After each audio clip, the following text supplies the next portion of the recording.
ಇಲ್ಲಿ ರವಿ ಬೆಳಗೆರೆ ಕುಟುಂಬದಲ್ಲಿ ಆದಂಥ ಒಂದು ಒಳ್ಳೆಯ ಬೆಳವಣಿಗೆ ಏನು ಗೊತ್ತಾ, ಹಾಯ್ ಬೆಂಗಳೂರನ್ನು ನಿಲ್ಲಿಸಿದ್ದು. ನಾವು ಡ್ರೈವರ್ಗಳೆಲ್ಲ ಇದ್ದರೆ ನಮ್ಮವ್ರನ್ನೆಲ್ಲ ಏನು ಮಾಡ್ತೀವಿ ಹೇಳಿ, ಅಲ್ಲೆಲ್ಲ ಕೂರಿಸ್ಬಿಡ್ತೀವಿ ಸಪ್ರೇಟಾಗಿ ಹೊರಗಡೆ. ನೋ, ಅಲ್ಲಿ ಓನರ್ಸ್ಗಳು ಊಟ ಮಾಡ್ತಾ ಇದ್ರೆ ಇದು ಡ್ರೈವರ್ ಊಟ ಮಾಡೋಕ್ಕೆ ಅಂತಲೇ ಇರೋದು ಜಾಗ. ಆಮೇಲೆ ಈ ಮನೆಯಲ್ಲಿ ಎಲ್ಲೂ ಹೋದರೂ ಒಂದು ಗುಳಿಗೆ ಕೂತ್ಕೊಳ್ಳುವ ಅಂತ ಅನಿಸ್ತದೆ. ಆಮೇಲೆ ಎಲ್ಲೂ ಹೋದರೂ ನಿಮಗೆ ಇದು ಇಷ್ಟು ದೊಡ್ಡ ಮನೆ ಯಾಕೆ ಅಂತ ಅನಿಸೋದಿಲ್ಲ. ಲೀಲಾ ವಿನೋದದ ಪುಸ್ತಕದ ಸಂದರ್ಭದಲ್ಲಿ ರವಿ ಬೆಳಗೆರೆ ಅವರು ಬರೆದ ಪುಸ್ತಕದ ಬಗ್ಗೆ ನಾನು ಭಾಳ ಕಟುವಾಗಿ ಮಾತಾಡಿದ್ದೇನೆ.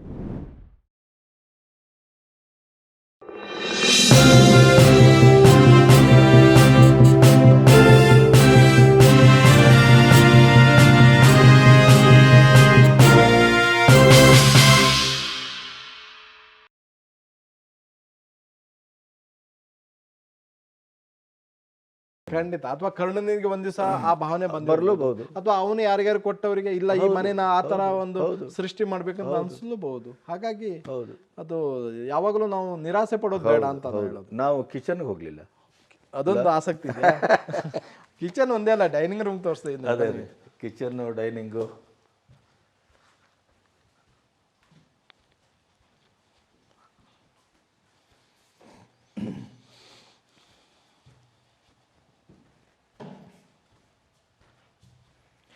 ಇದು ಡೈನಿಂಗು. ನನ್ನ ಪುಣ್ಯ, ನನ್ನ ಭಾಗ್ಯ. ನಾನು ಈ ಟೇಬಲ್ ಮೇಲೆ ಸಾಕಷ್ಟು ಸಾರಿ ಊಟ ಮಾಡಿದ್ದೀರಿ. ಅದು ಬೆಳಗೆರೆ ಮನೋಹರ್ ಮಾಳಗಾಂವ್ ಅಲ್ವಾ?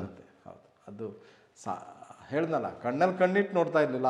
ನಾ ಆ ಕಡೆ ಎಲ್ಲ ಎಲ್ಲೋದ್ಯೋ ಬಾರೋ ಅಂತ ಅವರು ಹಿಂದಿಲಿ ಕರೀತಿದ್ರು. ನನಗೆ ಇಂಗ್ಲೀಷಲ್ಲಿ ಮಾತಾಡೋಕೆ ಬರ್ತಾ ಇಲ್ಲ, ಅವ್ರು ಹೆಚ್ಚು ಇಂಗ್ಲೀಷಲ್ಲೇ ಮಾತಾಡೋದಾಗಿತ್ತು. ನನಗೆ ಹಿಂದಿಲಿ ಕರೀತಾ ಇದ್ರು. ನಾನು ಸುಮ್ಮನೆ ಒಂದು ಕೂತು ಊಟ. ಕನ್ನಡ ಏನು ಬರ್ತಿರ್ಲಿಲ್ಲ? ಕನ್ನಡ ಇಲ್ಲ, ಅರ್ಥ ಆಗ್ತಿತ್ತು ಅವರಿಗೆ. ಈ ಪ್ರದೇಶ ಮೊದಲ ಮರಾಠಿ ಅಲ್ವಾ ಇದು? ಮರಾಠ ಈ ಕಡೆ ಗೋವಾ ಮಹಾರಾಷ್ಟ್ರ ಬಾರ್ಡರ್ ಆಗಿರೋದ್ರಿಂದ ಸ್ವಲ್ಪ ಹೆಚ್ಚಿಗೆ ಅದೇ ಇರುವಂಥದ್ದು. ಇಲ್ಲಿ ಇದು ಇನ್ನೊಂದು ವಿಶೇಷ ಏನು ಗೊತ್ತಾ, ಇಲ್ಲೂ ಕೂಡ ಅಷ್ಟೇ ನೋಡಿ, ಆ ಲೈಟ್ ಇಲ್ಲಿ ಹೊಡೆಯುತ್ತೆ, ಇಲ್ಲಿಗೆ ಬರುತ್ತೆ. ಒಂದು ಜೊತೆಯಲ್ಲಿ ನಾನು ನಿಮ್ಗೆ ಒಂದು ಮಾತು ಹೇಳಿದೆ, ಈ ಎಷ್ಟು ಚಂದ ಟೇಬಲ್, ಸಿಂಪಲ್ ಆಗಿದೆ. ಆದರೆ ಅಲ್ಲ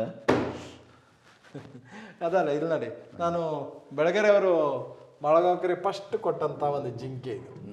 ಇದನ್ನು ಮಾಳಗಾಂವ್ಕರು ಅವ್ರು ಬೆಳಗೆರೆ ಕೊಟ್ಟಾಗ ಹಿಂಗೆ ಸವರಿದ್ರು ನೋಡಿ. ಬೆಳಗೆರೆ ಅವ್ರ ಬುಕ್ ಎಲ್ಲೋ ಒಂದು ಕಡೆ ಮಾಳಗಾಂವ್ಕರ್ ಈ ಜಿಂಕೆಯನ್ನು ಇಟ್ಕೊಂಡಿರೋ ಫೋಟೋನ ಹಾಕಿ, ಅದೊಂದು ಪುಸ್ತಕದಲ್ಲಿ ಬಂದಿದೆ. ಮತ್ತು ಬೆಳ್ಳಿ ಚಮಚದಲ್ಲಿ ಇದಾಗಿ ದೊಡ್ಡಾದವನು ಅಂತ. ಹೌದೌದು, ನಾವು ದೊಡ್ಡಾದವರಂತೂ ಅಲ್ಲ, ಆದರೆ ಬೆಳಗೆರೆ ಮತ್ತು ಮಾಳಗಾಂವ್ಕರ್ ಪುಣ್ಯದಿಂದ ಇದನ್ನು ಮುಟ್ಲಿಕ್ಕಂತೂ ಸಿಕ್ಕಿದೆ ನೋಡಿ. ಆದರೆ ಒಂದೇನಿಲ್ಲ, ಇಲ್ಲಿಯ ವರ್ಕರ್ಗಳನ್ನು ನಾವು ಮೆಚ್ಚಬೇಕು. ಅಲ್ಲ, ಅದನ್ನು ಹಾಗೆ ಇಟ್ಟಿದಾರಲ್ಲ, ಒಂದು ಕೂಡ ಈಗ ಒಂದು ಕೂಡ ಆ ಕಡೆ ಈ ಕಡೆ ಇಡಿಲಿಲ್ಲ, ಇದಿಲ್ಲ, ಏನಿಲ್ಲ. ಅದು ಆಯಾ ದಿವ್ಸಕ್ಕೆ ಒರೆಸ್ಬೇಕಂದ್ರೆ ಆಯಾ ದಿವ್ಸಕ್ಕೆ ಒರೆಸ್ತಾರೆ ಅದನ್ನು, ಅಷ್ಟೇ. ಅದರಲ್ಲಿ ಏನು ಮಾತೇ ಇಲ್ಲ.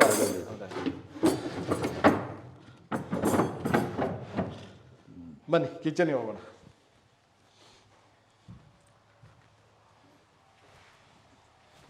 ಅಲ್ಲ, ನಿಮ್ಗೆ ಸ್ಟೋರ್ ರೂಮ್ ತೋರಿಸ್ಬೇಕು ಕಿಚನ್ಗಿಂತ ಮೊದಲು.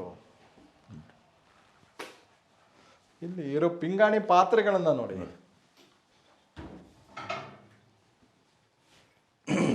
ನೋಡಿ, ಇದು ಚಾ ಬಗ್ಗಿಸೋದು. ಎಸ್, ಅದಿರ್ಬೋದು, ಒಂದೊಂದು ಚಾದ ಗ್ಲಾಸ್ಗಳಿರ್ಬೋದು, ಈ ಪ್ಲೇಟ್ಗಳಿರ್ಬೋದು, ಪ್ರತಿಯೊಂದು ಇದನ್ನ ಪ್ರತಿ ಇಂಥ ದಿವಸ ಒರೆಸೋದು ಅಂದ್ರೆ ಇವರು ಕೂಡ ಈಗಲೂ ಕ್ಲೀನ್ ಮಾಡ್ತಾ ಇದ್ದಾರೆ, ಹಾಗೇನಿಲ್ಲ. ಅಲ್ಲ, ಈಗ ಕ್ಲೀನ್ ಮಾಡಿಟ್ಟಿದ್ದಾರೆ ಅನ್ನೋದಕ್ಕೆ ಸಾಕ್ಷಿ ಇದೆಯಲ್ಲ ಅಲ್ವಾ?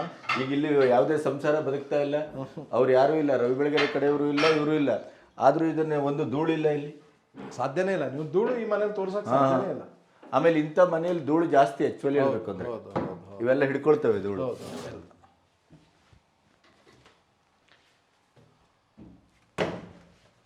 ಇದು ನಮ್ಮ ಅಡಿಗೆ ಮನೆ. ಬಹಳ ವಿಶಾಲವಾಗಿದೆ ಅಲ್ಲ? ವಿಶಾಲವಾಗಿದೆ, ಗಾಳಿ ಬೆಳಕು. ಅಂದ್ರೆ ಇದು ಟ್ರೆಡಿಷನಲ್ ಅಡುಗೆನೂ ಇದೆ. ಎಸ್, ಟ್ರೆಡಿಷನಲ್ ಅಲ್ಲಿ ಆ ಕಾಲದಲ್ಲಿ ಗ್ಯಾಸ್ ಎಲ್ಲ ಇಲ್ಲಾಗಿತ್ತಲ್ಲ. ಹೌದು, ಕಟ್ಟಿಗೆ ಒಲೆಯಲ್ಲೇ ರೊಟ್ಟಿ, ಪುಲ್ಕ. ಮಾಳಗಾಂವ್ಕರಿಗೆ ಪುಲ್ಕ ತುಂಬ ಇಷ್ಟ ಆಗಿತ್ತು. ಪುಲ್ಕ ಮಾಡ್ಕೊಡ್ತಿದ್ರು, ಬಿಸಿ ಬಿಸಿ ಬಿಸಿದು ಬರಬೇಕಾಗಿತ್ತು. ಇವನ್ ಇಲ್ಲಿ ಇದು ಈ ಕಡೆ ಆ ಕಡೆ ಕೂಡ ನಮ್ಮ ಸ್ಟಾಫಿ ಕೂಡ ಅವರು ಆ ಕಾಲದಲ್ಲೇ ಕ್ವಾರ್ಟರ್ಸ್ ಕಟ್ಟಿದ್ರು. ಈಗ ನಮ್ಮವ್ರು ಕಟ್ಟೋಕ್ಕೂ ಭಾಳ ಯೋಚನೆ ಮಾಡ್ತಾರೆ, ಅಂಥದ್ರಲ್ಲಿ ಆವಾಗಲೇ ಅದನ್ನು ಮಾಡಿರುವಂಥದ್ದು.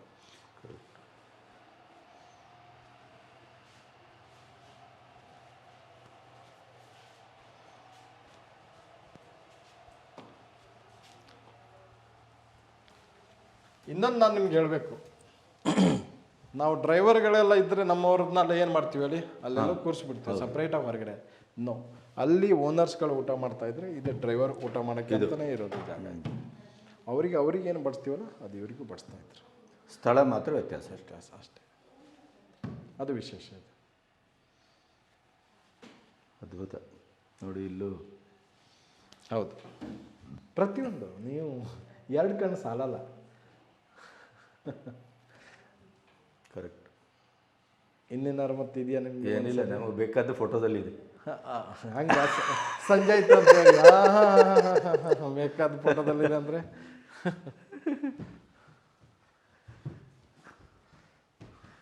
ಬಹುಶಃ ಇದು ಮಾಳಗಾವ್ಕರ್ ಹೀಗೆ ಕೂತ್ಕೊಳ್ತಿದ್ರು ಕಾಣುತ್ತೆ. ಹಾಂ, ಅದೇ ಜಾಗ ಅಂತೆ, ಅದೇ ಜಾಗ. ಹಾಂ, ಮಾಳಗಾವ್ಕರ್ ಕೂತ್ಕೊಳ್ಳುವಂಥ ಜಾಗ ಅದೇ ಆಗಿದೆ. ಇಲ್ಲಿ ಅವರ ಅಣ್ಣ ತಮ್ಮಂದರೆಲ್ಲ ಕೂತ್ಕೊಳ್ತಾರೆ ಆ ಥರ. ಇಲ್ಲಿ ಎಲ್ಲ ಅದೇ ಹೇಳಿದ್ನಲ್ಲ, ಈ ರೀತಿ ಇದ್ದಿರುವಂಥದ್ದು ಕಪಾಟು, ಪ್ರತಿಯೊಂದು ನೀವು ಒಂದೊಂದು ಇಲ್ಲಿರುವಂಥ ಈ ಪೀಸ್ಗಳಿರ್ಬೋದು, ಲೈಟ್ ಇರ್ಬೋದು, ಆ್ಯಂಟಿಕ್ ವಸ್ತುಗಳಿರ್ಬೋದು.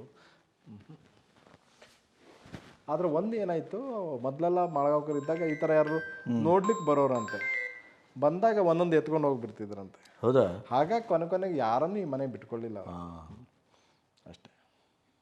ಅವರೆಲ್ಲೆಲ್ಲರೂ ಅತ್ಲಾಗಿದ್ದಾಗ ಇಲ್ಲಿ ಎತ್ಕೊಂಡೋದ್ರೆ ಯಾರು ಗೊತ್ತಾಗ? CCTV ಇಲ್ಲ ಇಲ್ಲಿ. ನಮ್ಮವ್ರ ಗುಣ ಗೊತ್ತಲ್ಲ, ಅದಕ್ಕೆ ಆಮೇಲೆ ಅವ್ರು ಭಾಳ ಕಮ್ಮಿ ಮಾಡಿದರು. ಬೆಳಗರು ಕೂಡ ವಿಶೇಷವಾಗಿ ಯಾರನ್ನು ಬಿಟ್ಕೊಡ್ತಾ ಇಲ್ಲ. ಈಗ ನೀವು ನನ್ನ ಆತ್ಮೀಯರು, ಅದೇ ಸತ್ಯ. ಕರ್ಣನೂ ಅಡ್ಡಿಲ್ಲ ಅಂತಂದ, ಅವರ CEO ಉಮೇಶ್ ಹೆಗಡೆನೂ ಓಕೆ ಅಂದರು. ಒಂದು ಅವಕಾಶ ನಮಗೆ ಸಿಕ್ಕ. ಹೌದಪ್ಪ, ಈ ಮೂಲಕ ನಾನು ಕರ್ಣನಿಗೂ ಉಮೇಶ್ ಹೆಗಡೆ ಅವರಿಗೂ ನಿಮಗೂ ಭಾಳ ಕೃತಜ್ಞನಾಗಿದ್ದೀನಿ. ಯಾಕೆಂದರೆ ಆಗಲ್ಲ, ನಮ್ಮಂಥವ್ರು ಇನ್ನೇನು ಈ ಥರದ ಒಂದು ಮಹಾನ್ ವ್ಯಕ್ತಿಗಳು, ಇಬ್ಬರು ದಿಗ್ಗಜರು, ಅದು ಮಳಗಾಂವ್ಕರಿಂದ ರವಿ ಬೆಳಗೆ ಅವರಿಗೆ ಈ ಮನೆ ಬಂದದ್ದು ಕೂಡ ಒಂದು ಯೋಗ ಅಂತಲೇ ಅನ್ನಿಸ್ತದೆ. ಯಾಕೆಂದರೆ ಸಮಾನ ಆಸಕ್ತರಿಗೆ ಅದು ಕೈ ಬದಲಾವಣೆ ಆಗೋದಿದೆಯಲ್ಲ, ಅದು ಬಹುಶಃ ಕಾಲವೇ ತೀರ್ಮಾನ ಮಾಡಿತ್ತೇನೋ. ಕರೆಕ್ಟ್. ಇಲ್ಲದಿದ್ದರೆ ಆ ಅಳಿಯ ಬಹುಶಃ ಬಾಂಬೆ ಕಲ್ಚರ್ನವನು, ಅವನು ಇದನ್ನೇ ಬೇರೆ ಏನೋ ಒಂದು ರೆಸಾರ್ಟೋ ಏನೋ ಮಾಡಿ ಅದನ್ನೆಲ್ಲ ಏನು ಬೇಕಾದ್ರೂ ಮಾಡ್ಬೋದಿತ್ತು ಅವರು. ಹೌದು. ಮತ್ತು ಇಲ್ಲೆಲ್ಲ ರೆಸಾರ್ಟ್ ಮಾಡಿದ್ರೆ ನೀವು ಒಂದು ದಿನಕ್ಕೆ ಎಷ್ಟು ಕೊಟ್ಟು ಬೇಕಾದ್ರೂ ಬಂದು ಉಳಿತಾರೆ. ಅಯ್ಯೋ, ಹೌದು. ನನ್ನ ಹತ್ರ ಎಷ್ಟು ಜನ ಹೇಳ್ದವ್ರಿಲ್ಲ, ಬರೀ ಮನೆ ತೋರಿಸ್ಲಿ, ಒಂದು ಸಾರಿ ತೋರಿಸು 10,000 ಕೊಡ್ತೀನಿ, 15,000 20,000 ಕೊಡ್ತೀನಿ, ಒಂದಿನ ಉಳಿಲಿಕ್ಕೆ ಕೊಡು, ನೀನು ಹೇಳಿದಷ್ಟು ದುಡ್ಡು ಕೊಡ್ತೀನಿ ಅಂತ ಹೇಳಿದ್ರೆ ತುಂಬ ಜನ ಇದ್ದಾರೆ. ಇಲ್ಲ, ಅದಿಲ್ಲ. ಹಾಗಾಗಿ ಮತ್ತಿನ್ನೇನು ಹೇಳಲಿಕ್ಕೆ ಇಷ್ಟಪಡ್ತೀರಿ ಮಾಳಗಾಂವ್ಕರ್ ಬಗ್ಗೆ? ಏನಿಲ್ಲ, ನಾನು ಯಾವಾಗಲೂ ಹೇಳ್ತೀನಿ, ಬದುಕಿದರೆ ಮಾಳಗಾಂವ್ಕರ್ ಥರ ಬದುಕಬೇಕು, ದುಡಿದ್ರೆ ಬೆಳಗೆರೆ ಥರ ದುಡಿಬೇಕು. ಇದು ನನ್ನ ಗುರಿ ಅಷ್ಟೇ. ಅಥವಾ ಇವತ್ತಿನ ಯುವ ಜನತೆಗೆ ಒಂದು ಸಲಹೆ. ಯಾಕಂದರೆ ಆ ಮಾಳಗಾಂವ್ಕರ್ ಅವರ ಶಿಸ್ತು ಇರ್ಬೋದು, ಸಮಯ ಪ್ರಜ್ಞೆ ಇರ್ಬೋದು, ಇದೆಲ್ಲದೂ ಬಹಳ ಮುಖ್ಯವಾದಂಥದ್ದು. ಅದೇ ರೀತಿ ಬೆಳಗೆರೆಯವರ ಮುಂದಾಲೋಚನೆ, ಹೇಗೆ ದುಡಿಬೇಕು, ನಾನು ಎಲ್ಲಿ ಎಷ್ಟು ಹಾಕಿದ್ರೆ ನನಗೆ ಎಲ್ಲಿ ಎಷ್ಟು ದುಡ್ಡು ಬರುತ್ತೆ, ಅಥವಾ ಹೇಗೆ ನಾನು ಅದನ್ನು ಮಾಡಬೇಕು. ಬಹಳ ಒಳ್ಳೆಯ ವ್ಯವಹರಿಸ್ತಾರ ಬೆಳಗೆರೆ. ಇಲ್ಲ, ಬೆಳಗೆರೆಯವರು ಬರವಣಿಗೆ ಇದೆಲ್ಲ ಚೆನ್ನಾಗಿ ಗೊತ್ತಿತ್ತು, ವ್ಯವಹಾರ ಮಾಡೋಕ್ಕಷ್ಟು ಚೆನ್ನಾಗಿ ಬರ್ತಾ ಇಲ್ಲ. ಹಾಗಾಗಿ ಅವರು ಉಮೇಶ್ ಹೆಗಡೆ ಅಂತ ಅವ್ರು CEO ಮಾಡಿಕೊಂಡ್ರು. ಉಮೇಶ್ ಅಣ್ಣ ಭಾಳ, ನೀವು ಇಷ್ಟು ಸೌಮ್ಯ ಸ್ವಭಾವದವ್ರು, ಇಷ್ಟು ಒಳ್ಳೆ ನಗ್ತಾನೆ ಮಾತಾಡ್ತಾರೆ, ಆದರೆ ಇಷ್ಟು ಒಂದು ವ್ಯಾವಹಾರಿಕ ಜ್ಞಾನ, ಇಡೀ ಕಂಟ್ರೋಲ್ ಇದೆಯಲ್ಲ. ಬೆಳಗೆರೆ ಕೂಡ ದುಡ್ಡು ಬೇಕು ಅಂದರೆ ಉಮೇಶ್ ಹೆಗಡೆ ಅವ್ರ ಹತ್ರದಿಂದ ತೊಗೊಂಡು ಬರಬೇಕಾಗಿತ್ತು. ಅಂಥ ಒಂದು ಸಿಸ್ಟಮನ್ನು ಮಾಡಿ ಇಟ್ಕೊಂಡಿದ್ರು ಬೆಳಗೆರೆಯವರು. ಮತ್ತು ಬೆಳಗೆರೆಯವರು ಹೋದ್ಮೇಲೆ ಮತ್ತು ಉಮೇಶ್ ಹೆಗಡೆಗೆ ಲೆಕ್ಕ ಕೊಡಬೇಕಾಗಿತ್ತು. ಆ ಥರ ಒಂದು ಸಿಸ್ಟಮನ್ನು ಇಟ್ಕೊಂಡು ಅವರು ಈ ಸಾಮ್ರಾಜ್ಯವನ್ನು ಕಟ್ಟಿದರು. ಯಾಕಂದರೆ ನನ್ನಲ್ಲಿ ಎಲ್ಲದೂ ಇರುತ್ತೆ ಅಂತ ಹೇಳೋಕ್ಕಾಗಲ್ಲ. ನಾನು ಒಬ್ಬ ಒಳ್ಳೆ ದುಡಿಮೆಗಾರ ಇರ್ಬೋದು, ಆದರೆ ಒಳ್ಳೆ ವ್ಯಾವಹಾರಿಕವಾಗಿ ನನಗೆ ಜ್ಞಾನ ಕಮ್ಮಿ ಇರ್ಬೋದು. ಅಂಥ ಸಂದರ್ಭ ನಾವು ಏನು ಮಾಡಬೇಕಾಗತ್ತೆ, ಅದನ್ನು ಸರಿದೂಗಿಸೋನ್ನ ಒಬ್ಬರನ್ನ ಇಟ್ಕೊಂಡ್ರೆ ನಮ್ಮ ಏನು ಸ್ಪೀಡ್ ಇದೆಯಲ್ಲ ಡಬಲ್ ಆಗುತ್ತೆ. ಅದು ನಾನು ಬೆಳಗೆರೆಯಿಂದ ಕಲ್ತಿರುವಂಥದ್ದು. ಆಮೇಲೆ ನಾನು ಎಷ್ಟೋ ಜನ ಮನೆ ಕಟ್ತಾರೆ ಬೆಂಗಳೂರಿನಲ್ಲಂತೂ.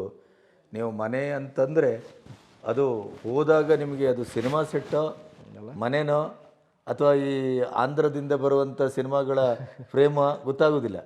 ಆದರೆ ಪ್ರತಿಯೊಬ್ಬರು ಆ ಯೋಚನೆ ಮಾಡಬೇಕಾದ್ದೇನು ಅಂತಂದರೆ, ಮನೆ ಕಟ್ಟಬೇಕು, ಆದರೆ ಅದು ಅವರ ಮನಸ್ಸಿನ ಪ್ರತಿಫಲನವಾಗಿರಬೇಕು. ಮತ್ತು ಆ ಮನೇಲಿ ಒಂದು ಶಾಂತಿ ಇರಬೇಕು. ಹೌದು, ಈ ಮನೇಲಿ ನಿಮಗೆ ಬಂದರೆ ಒಂದು ವೈಬ್ರೇಷನ್ ಇರುತ್ತೆ. ಆಮೇಲೆ ಈ ಮನೆಯಲ್ಲಿ ಎಲ್ಲೂ ಹೋದರೂ ಒಂದು ಗುಳಿಗೆ ಕೂತ್ಕೊಳ್ಳುವ ಅಂತ ಅನಿಸ್ತದೆ. ಹೌದು. ಆಮೇಲೆ ಎಲ್ಲೂ ಹೋದರೂ ನಿಮಗೆ ಇದು ಇಷ್ಟು ದೊಡ್ಡ ಮನೆ ಯಾಕೆ ಅಂತ ಅನಿಸೋದಿಲ್ಲ. ಇಲ್ಲ, ಮನೆ ಇಷ್ಟೇನಾ, ಮುಗಿದೋಯ್ತಾ, ಇನ್ನೊಂದು ಮತ್ತೆ ಒಂದು ಸರಿ ನೋಡಿದ ರೂಮನ್ನೇ ಮತ್ತೊಂದು ಸರಿ ನೋಡೋಣ, ಭಾಳ ಖುಷಿಯಾಗುತ್ತೆ, ಮತ್ತೆ ತಿರುಗಾಡೋಣ. ಆಮೇಲೆ ನಮ್ಮಲ್ಲಿ ವಾಸ್ತು ಅಂತೇವಲ್ಲ, ಪಂಚಭೂತಗಳನ್ನು ಅಂದರೆ ನಮ್ಮ ಗಾಳಿ, ಬೆಳಕು, ನೀರು, ಆಕಾಶ, ವಾಯು ಎಲ್ಲವನ್ನ ಹೇಗೆ ಬಳಸ್ಕೋಬಹುದು ಅನ್ನೋದೇ ವಾಸ್ತು, ಬೇರೆ ಎಂಥದಲ್ಲ. ನಿಜ. ಅದಕ್ಕೆ ಇದೊಂದು ಶುದ್ಧ ಮಾದರಿ ಅಂತ ಅನಿಸ್ತದೆ ನನಗೆ. ಅಂದರೆ ಎಲ್ಲಿ ಹೋದರೂ ನಿಮಗೆ ಬೆಳಕು. ಹೌದು. ಮತ್ತು ಒಂದೊಂದು ಕಡೆಯಿಂದ ನೋಡಿದ್ರೆ ಒಂದೊಂದು ಪೇಂಟಿಂಗ್ ಥರ ಕಾಣ್ತದೆ. ನಿಜ. ಹೌದು ಹೌದು. ಹೌದು. ಭಾಳ ಸಾರ್ಥಕತೆ ಅಂತ ಅನಿಸ್ತದೆ ಇದು. ಹಾಗಾಗಿ ಇವತ್ತಿನ ದಿನ, ಇವತ್ತಿನ ಕ್ಷಣ ನನಗೆ ಬಹಳ ಖುಷಿ ಕೊಟ್ಟಂಥ ಕ್ಷಣ ಇದು. ಯಾಕೆಂದರೆ ಅವರನ್ನಂತೂ ನೋಡಲಿಕ್ಕಾಗಿಲ್ಲ. ಅವರ ಸಾಹಿತ್ಯವನ್ನು ಸ್ವಲ್ಪ ಓದ್ಕೊಂಡಿದ್ದೇವೆ. ರವಿ ಬೆಳಗೆಯವರ ಒಟ್ಟಿಗೆ ನನಗೆ ಒಳ್ಳೆಯ ಒಡನಾಟ ಇತ್ತು. ಎಷ್ಟು ಅಂತಂದರೆ, ನಾನು ತರಂಗ ರೂಪ್ತಾರದ ಎಡಿಟರ್ ಆಗಿದ್ದಾಗ ಮಣಿಪಾಲವನ್ನು ಪಾಸಾಗ್ತಾರೆ ಅಂತಾದರೆ ಅವ್ರು ನನ್ನ ಟೇಬಲಲ್ಲಿ ಬಂದು ಕೂತು ಒಂದು ಎಡಿಟೋರಿಯಲ್ಲೋ ಇನ್ನೊಂದು ಬರೆದು ಅದನ್ನು ಅಲ್ಲಿಂದನೇ ಫ್ಯಾಕ್ಸ್ ಮಾಡಿ ಅಥವಾ ಕಳಿಸಿ ಆಮೇಲೆ ಹೊರಡುವಂಥ ಕೆಲಸ ಮಾಡ್ತಾಯಿದ್ರು. ಒಂದು ಸರಿ ಅಂತೂ ಬರೀತಾ ಅವರು ಕುಸಿದ್ರು. ಯಾಕೆಂದರೆ ಅವ್ರಿಗೆ ಶುಗರು ಇದಾಯಿತು, ಹೆಚ್ಚು ಕಮ್ಮಿ ಆಯಿತು. ತಕ್ಷಣ ಅವರಿಗೆ ಮತ್ತೆ ಇದನ್ನು ಚಾಕ್ಲೇಟು ಇತ್ಯಾದಿ ತಂದು ಅದನ್ನೆಲ್ಲ ಇದು ಮಾಡಿದ್ರು. ಈ ಥರದ ನೆನಪುಗಳು ತುಂಬ ಇದೆ ನನಗೆ. ಬಟ್ ಭಾಳ ಖುಷಿ ಆಯಿತು ಸರ್. ಇಲ್ಲ, ನನಗೂ ಅಷ್ಟೇ. ನನಗೆ ಭಾಳ ಹಿಂದಿಂದನೂ ಬಿ ಗಣಪತಿ ಅನ್ನೋದನ್ನು ನಾನು ತರಂಗದಲ್ಲಿ ಓದ್ತಾ ಇದ್ದೆ. ಅವ್ರ ಜೊತೆ ಇಷ್ಟು ಹತ್ತಿರದಿಂದ ಮಾತಾಡೋಕ್ಕಾಗತ್ತೆ ಅನ್ನೋ ಕಲ್ಪನೆ ನನಗೆ ಯಾವಾಗೂ ಇರಲಿಲ್ಲ. ನನಗೆ ನಿಮ್ಮ ಕಾಡು ಮನೆಗೆ ಬಂದಾಗ ಆ ಕಾಡು ಮನೆಯನ್ನು ಬಹುಶಃ ಆ ಕಾಡು ಮನೆಯೇ ನಮ್ಮನ್ನಿಬ್ಬರನ್ನು ಸೇರಿಸಿದ್ದು, ಒಂದು ಮಾಡಿದ್ದು.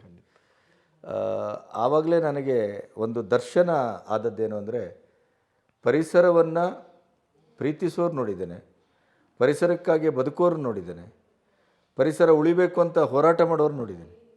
ಆದರೆ ಯಾವುದೇ ಸದ್ದು ಗದ್ದಲ ಏನೂ ಇಲ್ಲದೇ ತಾನು ಮಾಡುವಂಥ ಕೆಲಸದಲ್ಲಿ ಅದು ವ್ಯಾವಹಾರಿಕವಾಗೇ ಇರ್ಬೋದು, ಆದರೆ ಅಲ್ಲಿಯೂ ಪರಿಸರವನ್ನು ಪ್ರಥಮವಾಗಿಟ್ಟುಕೊಂಡು ಪರಿಸರದಿಂದಲೇ ಬದುಕಬೇಕು ಮನುಷ್ಯ, ಪರಿಸರದಿಂದಲೇ ನಾವು ಆದವರು ಬಂದವರು, ಅಲ್ಲಿಗೆ ಹೋಗುವವರು.